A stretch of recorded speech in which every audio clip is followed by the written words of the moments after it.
The Adventures of Sherlock Holmes by Sir Arthur Conan Doyle. The Adventure of the Noble Bachelor.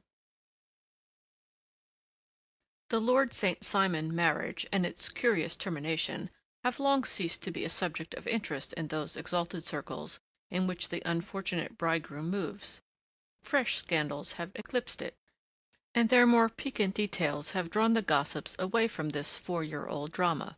As I have reason to believe, however, that the full facts have never been revealed to the general public, and as my friend Sherlock Holmes had a considerable share in clearing the matter up, I feel that no memoir of him would be complete without some little sketch of this remarkable episode.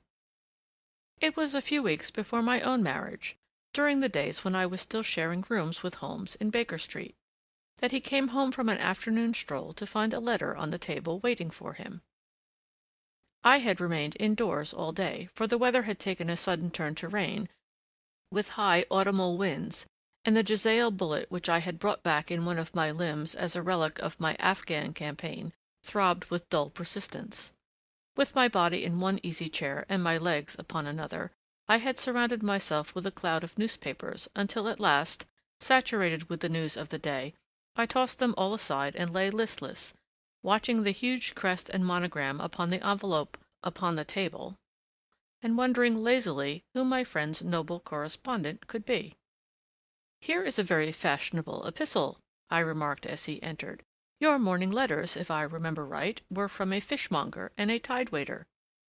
"Yes, my correspondence has certainly the charm of variety," he answered, smiling, "and the humbler are usually more interesting. This looks like one of those unwelcome social summonses which call upon a man either to be bored or to lie." He broke the seal and glanced over the contents. "Oh, come, it may prove to be something of interest after all. Not social, then? No, distinctly professional. And from a noble client, one of the highest in England. My dear fellow, I congratulate you. I assure you, Watson, without affectation, that the status of my client is a matter of less moment to me than the interest of his case. It is just possible, however, that that also may not be wanting in this new investigation. You have been reading the papers diligently of late, have you not?" "It looks like it," said I ruefully, pointing to a huge bundle in the corner. "I have had nothing else to do." "It is fortunate, for you will perhaps be able to post me up. I read nothing except the criminal news and the agony column. The latter is always instructive. But if you have followed recent events so closely, you must have read about Lord St. Simon and his wedding?" "Oh, yes, with the deepest interest." "That is well. The letter which I hold in my hand is from Lord St. Simon. I will read it to you, and in return you must turn over these papers and let me have whatever bears upon the matter. This is what he says: "My dear Mr. Sherlock Holmes, Lord Backwater tells me that I may place implicit reliance upon your judgment and discretion. I have determined, therefore, to call upon you and to consult you in reference to the very painful event which has occurred in connection with my wedding. Mr. Lestrade of Scotland Yard is acting already in the matter, but he assures me that he sees no objection to your cooperation, and that he even thinks that it might be of some assistance. I will call at 4 o'clock in the afternoon, and should you have any other engagement at that time, I hope that you will postpone it, as this is a matter of paramount importance. Yours faithfully, St. Simon." It is dated from Grosvenor Mansions, written with a quill pen, and the noble lord has had the misfortune to get a smear of ink upon the outer side of his right little finger, remarked Holmes as he folded up the epistle. "He says 4 o'clock. It is 3 now. He will be here in an hour. Then I have just time, with your assistance, to get clear upon the subject. Turn over those papers and arrange the extracts in their order of time, while I take a glance as to who our client is." He picked a red-covered volume from a line of books of reference beside the mantelpiece. "Here he is," said he, sitting down and flattening it out upon his knee. "Lord Robert Walsingham de Vere St. Simon, second son of the Duke of Balmoral. Hum. Arms, azure. 3 caltrops in chief over a fess sable. Born in 1846. He's 41 years of age, which is mature for marriage. was Under-Secretary for the Colonies in a late administration. The Duke, his father, was at one time Secretary for Foreign Affairs. They inherit Plantagenet blood by direct descent, and Tudor on the distaff side. Ha! Well, there is nothing very instructive in all this. I think that I must turn to you, Watson, for something more solid. I have very little difficulty in finding what I want, said I, for the facts are quite recent, and the matter struck me as remarkable. I feared to refer them to you, however, as I knew that you had an inquiry on hand, and that you disliked the intrusion of other matters. Oh, you mean the little problem of the Grosvenor Square furniture van. That is quite cleared up now, though, indeed, it was obvious from the first. Pray, give me the results of your newspaper selections. Here is the first notice which I can find. It is in the personal column of the Morning Post, and dates, as you see, some weeks back. A marriage has been arranged, it says, and will, if rumour is correct, very shortly take place, between Lord Robert St. Simon, second son of the Duke of Balmoral, and Miss Hatty Doran, the only daughter of Aloysius Doran, Esquire, of San Francisco, California, USA. That is all. Terse and to the point, remarked Holmes, stretching his long, thin legs towards the fire. There was a paragraph amplifying this in one of the society papers of the same week. Ah, here it is. There will soon be a call for protection in the marriage market, for the present free trade principle appears to tell heavily against our home product. One by one, the management of the noble houses of Great Britain is passing into the hands of our fair cousins from across the Atlantic. An important addition has been made during the last week to the list of the prizes which have been borne away by these charming invaders. Lord St. Simon, who has shown himself for over 20 years proof against the little god's arrows, has now definitely announced his approaching marriage with Miss Hatty Doran, the fascinating daughter of a California millionaire. Miss Doran, whose graceful figure and striking face attracted much attention at the Westbury House festivities, is an only child, and it is currently reported that her dowry will run to considerably over the 6 figures, with expectancies for the future. As it is an open secret that the Duke of Balmoral has been compelled to sell his pictures within the last few years, and as Lord St. Simon has no property of his own, save the small estate of Birchmoor, it is obvious that the Californian heiress is not the only gainer by an alliance which will enable her to make the easy and common transition from a Republican lady to a British peeress. "Anything else?" asked Holmes, yawning. "Oh, yes, plenty. Then there is another note in the Morning Post to say that the marriage would be an absolutely quiet one, that it would be at St. George's, Hanover Square, that only a half a dozen intimate friends would be invited, and that the party would return to the furnished house at Lancaster Gate, which has been taken by Mr. Aloysius Doran. 2 days later, that is, on Wednesday last, there is a curt announcement that the wedding had taken place, and that the honeymoon would be passed at Lord Backwater's place near Petersfield. Those are all the notices which appeared before the disappearance of the bride." "Before the what?" asked Holmes with a start. "The vanishing of the lady. When did she vanish, then?" "At the wedding breakfast." "Indeed! This is more interesting than it promised to be. Quite dramatic, in fact." "Yes, it struck me as being a little out of the common." "They often vanish before the ceremony, and occasionally during the honeymoon, but I cannot call to mind anything quite so prompt as this. Pray, let me have the details." "I warn you that they are very incomplete." "Perhaps we may make them less so." "Such as they are set forth in a single article of a morning paper of yesterday, which I will read to you. It is headed, 'Singular Occurrence at a Fashionable Wedding.'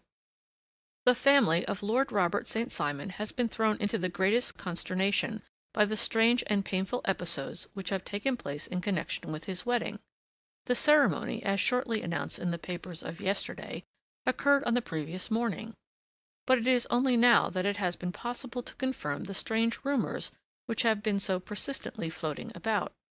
In spite of the attempts of the friends to hush the matter up, so much public attention has now been drawn to it that no good purpose can be served by affecting to disregard what is a common subject for conversation. The ceremony, which was performed at St. George's, Hanover Square, was a very quiet one, no one being present save the father of the bride, Mr. Aloysius Doran, the Duchess of Balmoral, Lord Backwater, Lord Eustace, and Lady Clara St. Simon, the younger brother and sister of the bridegroom, and Lady Alicia Whittington. The whole party proceeded afterwards to the house of Mr. Aloysius Doran at Lancaster Gate, where breakfast had been prepared. It appears that some little trouble was caused by a woman, whose name has not been ascertained, who endeavoured to force her way into the house after the bridal party, alleging that she had some claim upon Lord St. Simon. It was only after a painful and prolonged scene that she was ejected by the butler and the footman. The bride, who had fortunately entered the house before this unpleasant interruption, had sat down to breakfast with the rest, when she complained of a sudden indisposition and retired to her room. Her prolonged absence having caused some comment, her father followed her, but learned from her maid that she had only come up to her chamber for an instant, caught up an ulster and bonnet, and hurried down to the passage. One of the footmen declared that he had seen a lady leave the house thus apparelled, but had refused to credit that it was his mistress, believing her to be with the company. On ascertaining that his daughter had disappeared, Mr. Aloysius Doran, in conjunction with the bridegroom, instantly put themselves in communication with the police, and very energetic inquiries are being made, which will probably result in a speedy clearing up of this very singular business. Up to a late hour last night, however, nothing had transpired as to the whereabouts of the missing lady. There are rumors of foul play in the matter, and it is said that the police have caused the arrest of the woman who had caused the original disturbance, in the belief that, from jealousy or some other motive, she may have been concerned in the strange disappearance of the bride. And is that all? Only one little item in another of the morning papers, but it is a suggestive one, and it is that Miss Flora Millar, the lady who had caused the disturbance, has actually been arrested. It appears that she was formerly a danseuse at the Allegro, and that she has known the bridegroom for some years. There are no further particulars, and the whole case is in your hands now, so far as it has been set forth in the public press. And an exceedingly interesting case it appears to be. I would not have missed it for worlds. But there is a ring at the bell, Watson, and as the clock makes it a few minutes after 4, I have no doubt that this will prove to be our noble client. Do not dream of going, Watson, for I very much prefer having a witness, if only as a check to my own memory. Lord Robert St. Simon, announced our page boy, throwing open the door. A gentleman entered with a pleasant, cultured face, high-nosed and pale, with something perhaps of petulance about the mouth, and with the steady, well-opened eye of a man whose pleasant lot it had ever been to command and to be obeyed.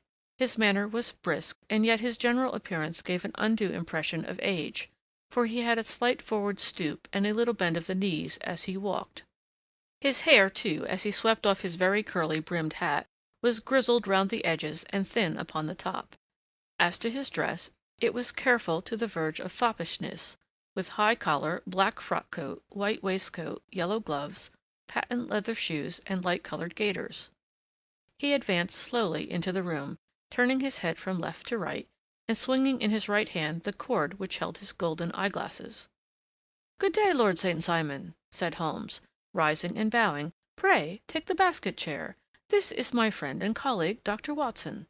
Draw up a little to the fire, and we will talk this matter over." "A most painful matter to me, as you can most readily imagine, Mr. Holmes. I have been cut to the quick. I understand that you have already managed several delicate cases of this sort, sir, though I presume that they were hardly from the same class of society." "No, I am descending." "I beg pardon?" "My last client of the sort was a king." "Oh, really? I had no idea. And which king?" "The King of Scandinavia." "What? Had he lost his wife?" "You can understand," said Holmes suavely, "that I extend to the affairs of my other clients the same secrecy which I promised you in yours." "Of course. Very right, very right. I'm sure I beg pardon. As to my own case, I am ready to give you any information which may assist you in forming an opinion." "Thank you. I have already learned all that is in the public prints, nothing more. I presume that I may take it as correct, this article, for example, as to the disappearance of the bride?" Lord St. Simon glanced over it.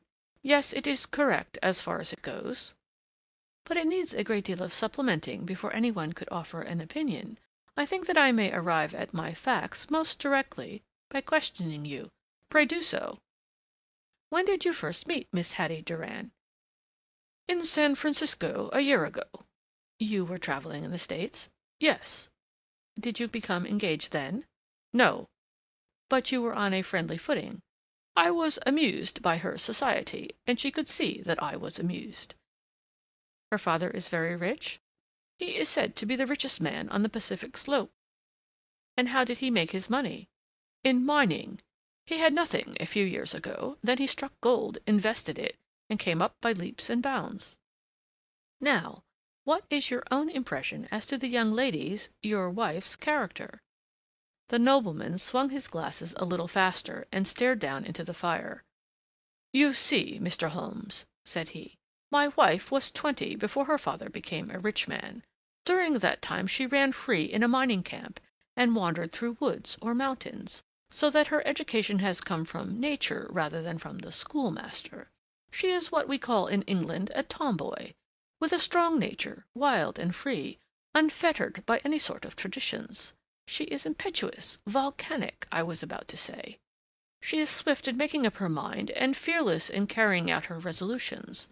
On the other hand, I would not have given her the name which I have the honor to bear," he gave a little stately cough, "had I not thought her to be at bottom a noble woman. I believe that she is capable of heroic self-sacrifice, and that anything dishonorable would be repugnant to her." "Have you her photograph?" "I brought this with me." He opened a locket and showed us the full face of a very lovely woman. It was not a photograph, but an ivory miniature, and the artist had brought out the full effect of the lustrous black hair, the large dark eyes, and the exquisite mouth. Holmes gazed long and earnestly at it. Then he closed the locket and handed it back to Lord St. Simon. "The young lady came to London then, and you renewed your acquaintance?" "Yes. Her father brought her over for this last London season. I met her several times, became engaged to her, and have now married her." "She brought, I understand, a considerable dowry?" "A fair dowry. Not more than is usual in my family." "And this, of course, remains to you, since the marriage is a fait accompli?" "I really have made no inquiries on the subject." "Very naturally not. Did you see Miss Doran on the day before the wedding?" "Yes." "Was she in good spirits?" "Never better. She kept talking of what we should do in our future lives." "Indeed. That is very interesting. And on the morning of the wedding?" "She was as bright as possible, at least until after the ceremony." "And did you observe any change in her then?" "Well, to tell the truth, I saw then the first signs that I had ever seen that her temper was just a little sharp. The incident, however, was too trivial to relate, and can have no possible bearing upon the case." "Pray let us have it, for all that." "Oh, it is childish. She dropped her bouquet as we went towards the vestry. She was passing the front pew at the time, and it fell over into the pew. There was a moment's delay, but the gentleman in the pew handed it up to her again, and it did not appear to be the worse for the fall. Yet when I spoke to her of the matter, she answered me abruptly, and in the carriage, on our way home, she seemed absurdly agitated over this trifling cause." "Indeed. You say that there was a gentleman in the pew. Some of the general public were present, then?"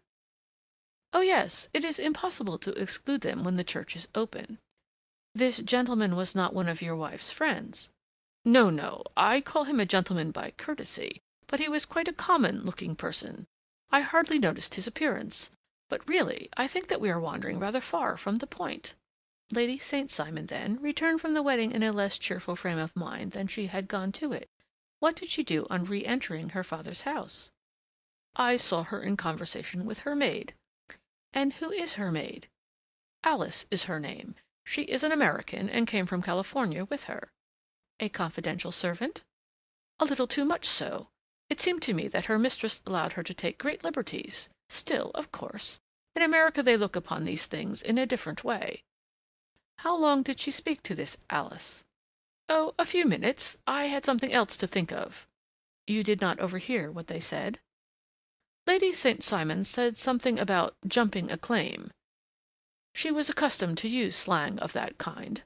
I have no idea what she meant." "American slang is very expressive sometimes.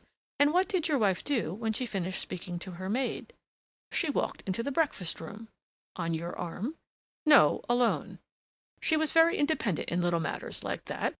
Then, after we had sat down for 10 minutes or so, she rose hurriedly, muttered some words of apology, and left the room.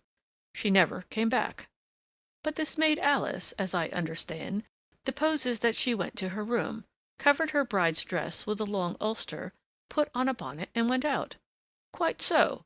And she was afterwards seen walking into Hyde Park in company with Flora Millar, a woman who is now in custody, and who had already made a disturbance at Mr. Doran's house that morning. Ah, yes. I should like a few particulars as to this young lady and your relations to her." Lord St. Simon shrugged his shoulders and raised his eyebrows. "We have been on a friendly footing for some years. I may say on a very friendly footing. She used to be at the Allegro. I have not treated her ungenerously, and she had no just cause of complaint against me. But you know what women are, Mr. Holmes. Flora was a dear little thing, but exceedingly hot-headed and devotedly attached to me. She wrote me dreadful letters when she heard that I was about to be married. And to tell the truth, the reason why I had the marriage celebrated so quietly was that I feared lest there might be a scandal in the church. She came to Mr. Doran's door just after we returned, and she endeavored to push her way in, uttering very abusive expressions towards my wife, and even threatening her. But I had foreseen the possibility of something of the sort, and I had 2 police fellows there in private clothes, who soon pushed her out again. She was quiet when she saw that there was no good in making a row." "Did your wife hear all this?" "No, thank goodness, she did not." "And she was seen walking with this very woman afterwards?" "Yes, that is what Mr. Lestrade, of Scotland Yard, looks upon as so serious. It is thought that Flora decoyed my wife out and laid some terrible trap for her." "Well, it is a possible supposition." "You think so, too?" "I did not say a probable one. But you do not yourself look upon this as likely?" "I do not think Flora would hurt a fly." "Still, jealousy is a strange transformer of characters. Pray, what is your own theory as to what took place?" "Well, really, I came to seek a theory, not to propound one. I have given you all the facts. Since you ask me, however, I may say that it has occurred to me as possible that the excitement of this affair, the consciousness that she had made so immense a social stride, had the effect of causing some little nervous disturbance in my wife." "In short, that she had become suddenly deranged?" "Well, really, when I consider that she has turned her back, I will not say upon me, but upon so much that many have aspired to without success, I can hardly explain it in any other fashion." "Well, certainly that is also a conceivable hypothesis," said Holmes, smiling. "And now, Lord St. Simon, I think that I have nearly all my data. May I ask whether you were seated at the breakfast table so that you could see out of the window?" "We could see the other side of the road and the park." "Quite so. Then I do not think that I need to detain you longer. I shall communicate with you." "Should you be fortunate enough to solve this problem," said our client, rising. "I have solved it." "Eh? What was that?" "I say that I have solved it." "Where, then, is my wife?" "That is a detail that I shall speedily supply." Lord St. Simon shook his head. "I am afraid that it will take wiser heads than yours or mine," he remarked, and bowing in a stately, old-fashioned manner, he departed. "It is very good of Lord St. Simon to honor my head by putting it on a level with his own," said Sherlock Holmes, laughing. "I think that I shall have a whiskey and soda and a cigar after all this cross-questioning." I had formed my conclusion as to the case before our client came into the room. "My dear Holmes, I have notes of several similar cases, though none, as I remarked before, which were quite as prompt. My whole examination served to turn my conjecture into a certainty. Circumstantial evidence is occasionally very convincing, as when you find a trout in the milk, to quote Thoreau's example. But I have heard all that you have heard, without, however, the knowledge of pre-existing cases which serves me so well. There was a parallel instance in Aberdeen some years back, and something on very much the same lines at Munich the year after the Franco-Prussian War. It is one of these cases, but hullo, here is Lestrade. Good afternoon, Lestrade. You will find an extra tumbler upon the sideboard, and there are cigars in the box." The official detective was attired in a pea-jacket and cravat, which gave him a decidedly nautical appearance, and he carried a black canvas bag in his hand. With a short greeting he seated himself and lit the cigar which had been offered to him. "What's up, then?" asked Holmes with a twinkle in his eye. "You look dissatisfied." "And I feel dissatisfied. It is this infernal St. Simon marriage case. I can make neither head nor tail of the business." "Really, you surprise me." "Who ever heard of such a mixed affair? Every clue seems to slip through my fingers. I've been at work upon it all day." "And very wet it seems to have made you," said Holmes, laying his hand upon the arm of the pea-jacket. "Yes, I've been dragging the Serpentine." "In heaven's name, what for?" "In search of the body of Lady St. Simon." Sherlock Holmes leaned back in his chair and laughed heartily. "Have you dragged the basin of Trafalgar Square fountain?" he asked. "Why, what do you mean?" "Because you have just as good a chance of finding this lady in the one as in the other." Lestrade shot an angry glance at my companion. "I suppose you know all about it," he snarled. "Well, I have only just heard the facts, but my mind is made up." "Oh, indeed! Then you think that the Serpentine plays no part in the matter?" "I think it very unlikely." "Then perhaps you will kindly explain how it is that we found this in it." He opened his bag as he spoke, and tumbled onto the floor a wedding dress of watered silk, a pair of white satin shoes, and a bride's wreath and veil, all discolored and soaked in water. "There," said he, putting a new wedding ring upon the top of the pile. "There is a little nut for you to crack, Master Holmes." "Oh, indeed," said my friend, blowing blue rings into the air. "You dragged them from the Serpentine?" "No, they were found floating near the margin by a park keeper. They have been identified as her clothes, and it seemed to me that if the clothes were there, the body would not be far off." "By the same brilliant reasoning, every man's body is to be found in the neighborhood of his wardrobe. And pray, what did you hope to arrive at through this?" "At some evidence implicating Flora Millar in the disappearance." "I am afraid that you will find it difficult." "Are you indeed, now?" cried Lestrade with some bitterness. "I am afraid, Holmes, that you are not very practical with your deductions and your inferences. You have made two blunders in as many minutes.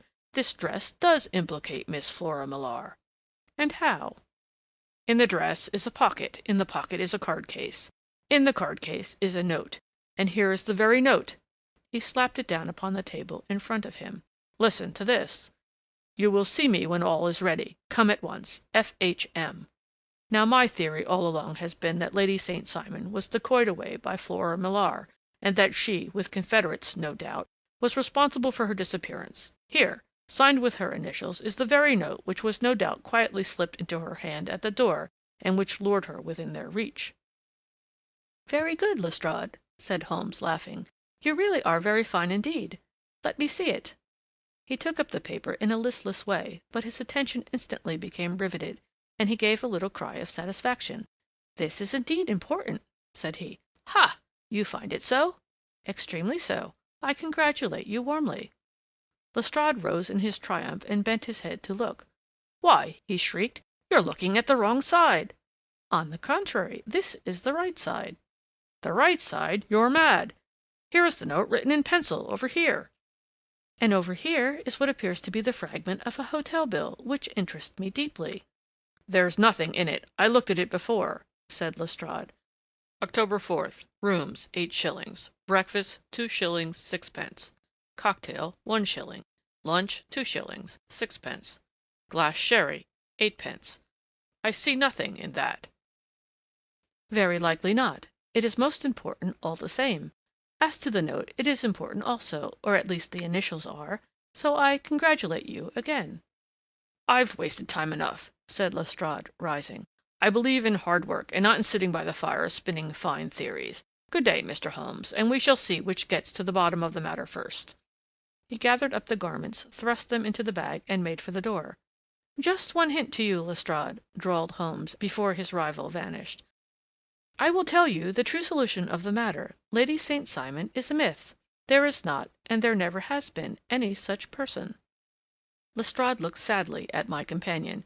Then he turned to me, tapped his forehead 3 times, shook his head solemnly, and hurried away. He had hardly shut the door behind him when Holmes rose to put on his overcoat. "There is something in what the fellow says about outdoor work," he remarked, "so I think, Watson, that I must leave you to your papers for a little." It was after 5 o'clock when Sherlock Holmes left me, but I had no time to be lonely, for within an hour there arrived a confectioner's man with a very large flat box.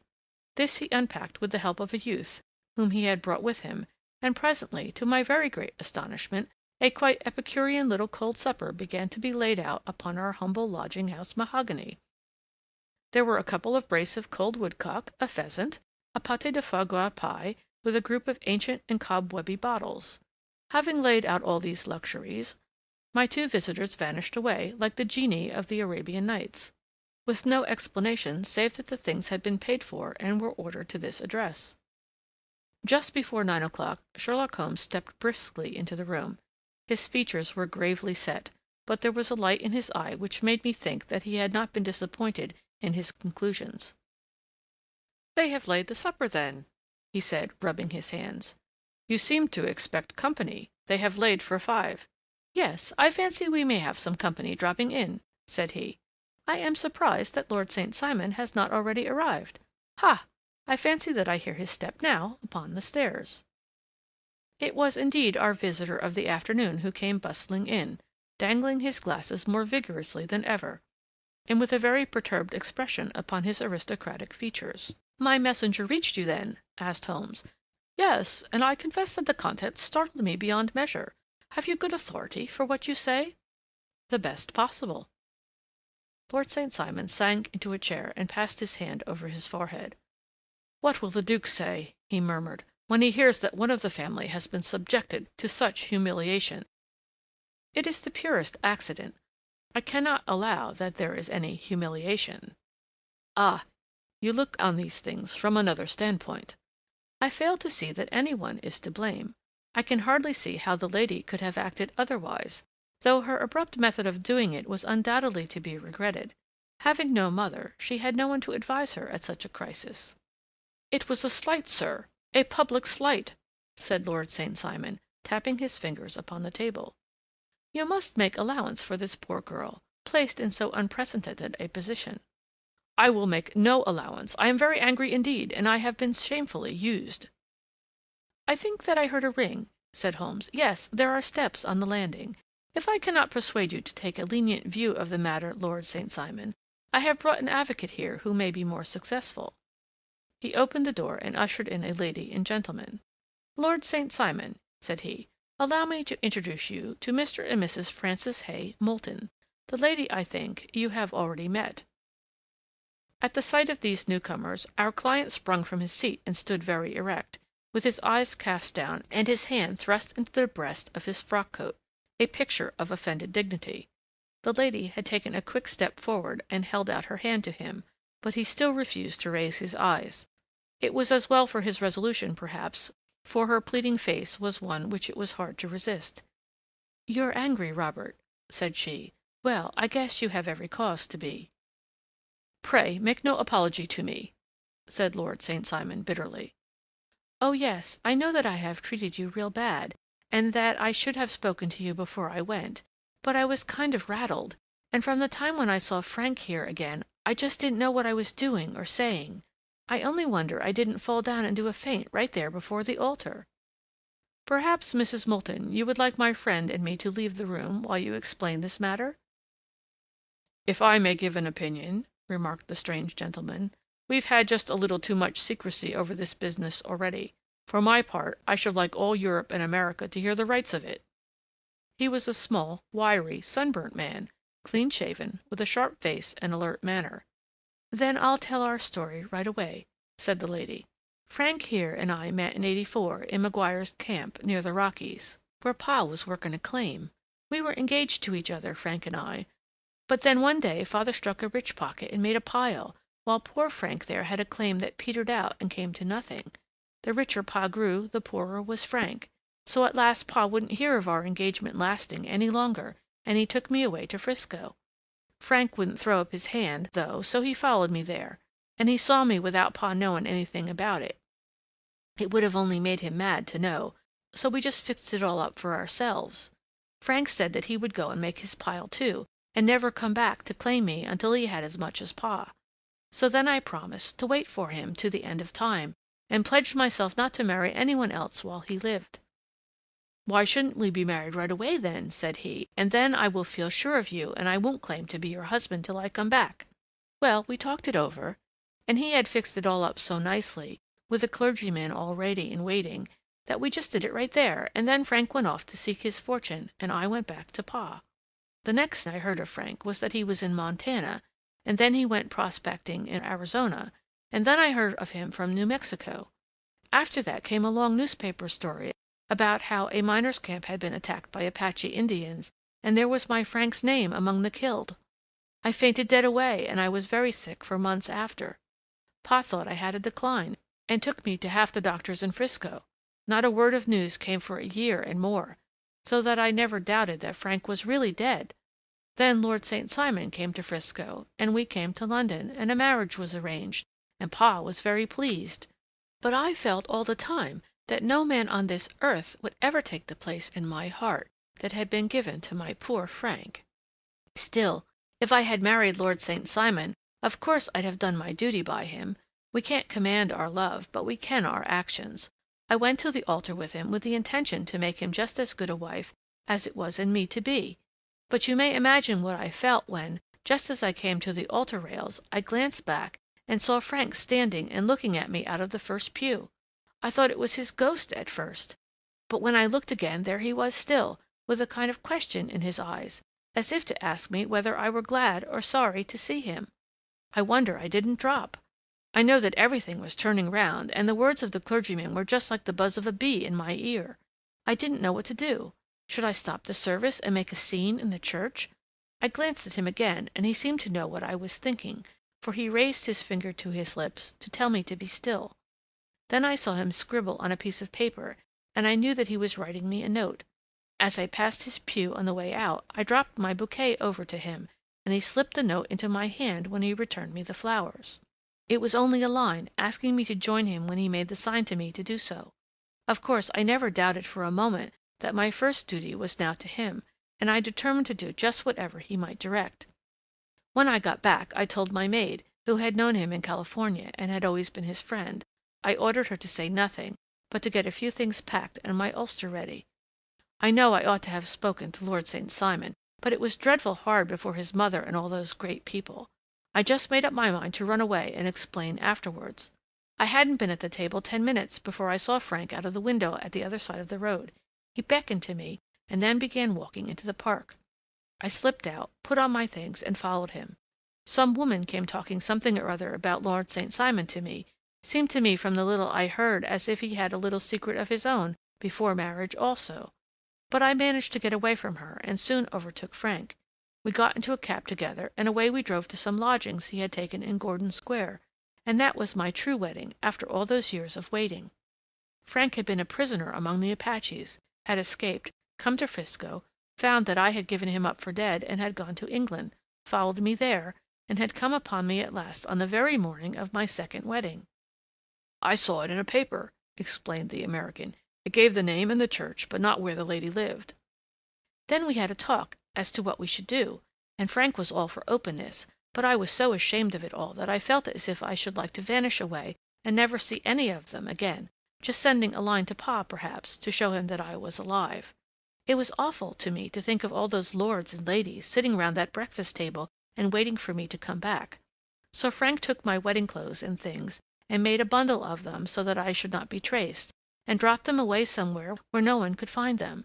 It is likely that we should have gone on to Paris to-morrow, only that this good gentleman, Mr. Holmes, came round to us this evening, though how he found us is more than I can think, and he showed us very clearly and kindly that I was wrong, and that Frank was right, and that we should be putting ourselves in the wrong, if we were so secret. Then he offered to give us a chance of talking to Lord St. Simon alone, and so we came right way around to his rooms at once. Now, Robert, you have heard it all, and I am very sorry if I have given you pain, and I hope that you do not think very meanly of me." Lord St. Simon had by no means relaxed his rigid attitude, but had listened with a frowning brow and a compressed lip to this long narrative. "Excuse me," he said, "but it is not my custom to discuss my most intimate personal affairs in this public manner." "Then you won't forgive me? You won't shake hands before I go?" "Oh, certainly, if it would give you any pleasure." He put out his hand and coldly grasped that which she extended to him. "I had hoped," suggested Holmes, "that you would have joined us in a friendly supper." "I think that there you ask a little too much," responded his lordship. "I may be forced to acquiesce in these recent developments, but I can hardly be expected to make merry over them. I think that with your permission I will now wish you all a very good night." He included us all in a sweeping bow and stalked out of the room. "Then I trust that you at least will honor me with your company," said Sherlock Holmes. "It is always a joy to meet an American, Mr. Moulton, for I am one of those who believe that the folly of a monarch and the blundering of a minister in far-gone years will not prevent our children from being some day citizens of the same world-wide country under a flag which shall be a quartering of the Union Jack with the Stars and Stripes." "The case has been an interesting one," remarked Holmes when our visitors had left us, "because it serves to show very clearly how simple the explanation may be of an affair which at first sight seems to be almost inexplicable. Nothing could be more natural than the sequence of events as narrated by this lady, and nothing stranger than the result when viewed, for instance, by Mr. Lestrade of Scotland Yard." "You were not yourself at fault at all, then?" "From the first, two facts were very obvious to me. The one that the lady had been quite willing to undergo the wedding ceremony. The other that she had repented of it within a few minutes of returning home. Obviously, something had occurred during the morning, then, to cause her to change her mind. What could that something be? She could not have spoken to any one when she was out, for she had been in the company of the bridegroom. Had she seen some one, then? If she had, it must be some one from America, because she had spent so short a time in this country that she could hardly have allowed any one to acquire so deep an influence over her that the mere sight of him would induce her to change her plans so completely. You see, we have already arrived, by a process of exclusion, at the idea that she might have seen an American. Then who could this American be, and why should he possess so much influence over her? It might be a lover. It might be a husband. Her young womanhood had, I knew, been spent in rough scenes and under strange conditions. So far I had got before I ever heard Lord St. Simon's narrative, when he told us of a man in a pew, of the change in the bride's manner, of so transparent a device for obtaining a note as the dropping of a bouquet, of her resort to her confidential maid, and of her very significant allusion to claim-jumping, which in miners' parlance means taking possession of that which another person has a prior claim to. The whole situation became absolutely clear. She had gone off with a man, and the man was either a lover or was a previous husband, the chances being in favor of the latter. And how in the world did you find them? It might have been difficult, but friend Lestrade held information in his hands the value of which he did not himself know. The initials were, of course, of the highest importance, but more valuable still was it to know that within a week he had settled his bill at one of the most select London hotels. How did you deduce the select? By the select prices. 8 shillings for a bed and 8 pence for a glass of sherry pointed to one of the most expensive hotels. There are not many in London which charge at that rate. In the second one, which I visited in Northumberton Avenue, I learned by an inspection of the book that Francis H. Moulton, an American gentleman, had left only the day before, and on looking over the entries against him I came upon the very items which I had seen in the duplicate bill. His letters were to be forwarded to 226 Gordon Square, so thither I travelled, and being fortunate enough to find the loving couple at home, I ventured to give them some parental advice, and to point out to them that it would be better in every way that they should make their position a little clearer, both to the general public and to Lord St. Simon in particular. I invited them to meet him here, and as you see, I made him keep the appointment." "But with no very good result," I remarked. "His conduct was certainly not very gracious." "Ah, Watson," said Holmes, smiling, "perhaps you would not be very gracious either if, after all the trouble of wooing and wedding, you found yourself deprived in an instant of a wife and of fortune. I think that we may judge Lord St. Simon very mercifully, and thank our stars that we are never likely to find ourselves in the same position. Draw up your chair and hand me my violin, for the only problem we have still to solve is how to while away these bleak autumnal evenings." End of Chapter 10. The Adventures of the Noble Bachelor.